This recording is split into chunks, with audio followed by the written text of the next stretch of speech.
Lena discovered that too late, when the iron gate slammed shut behind her with a sound like a coffin lid sealing. The air smelled of rust and wet stone. Towering concrete walls rose on every side, their tops hidden by a ceiling of fog.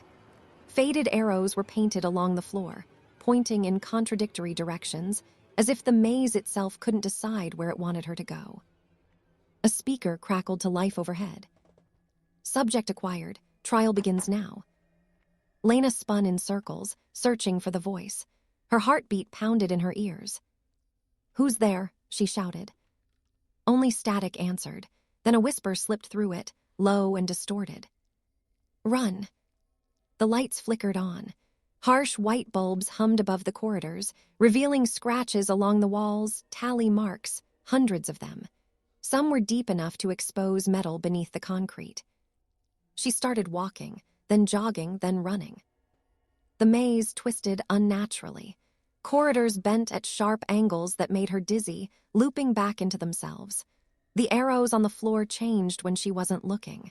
She turned a corner and nearly screamed.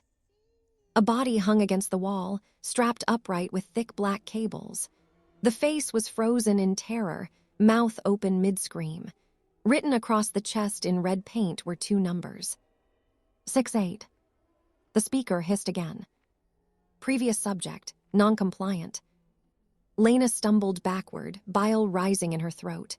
Her foot hit something metal. She looked down, a small handheld radio, cracked but blinking. She grabbed it. "Hello," she whispered into the receiver. For a moment, nothing. Then a shaky voice replied, "If you can hear me, don't stop moving." "Who are you?" Lena asked. "I was part of control," the voice said, "before I realized what it really is." A heavy thud echoed through the maze. Not footsteps, too slow, too deliberate. Each step carried weight, like a machine learning how to walk. "Is that codename 68? Lena whispered. "Yes," the voice said. "It was never human. It learns patterns, fear patterns. The longer you run, the smarter it gets." Another step, closer. Lena bolted. She turned corner after corner, lungs burning. The lights behind her shut off one by one, plunging corridors into darkness as she passed.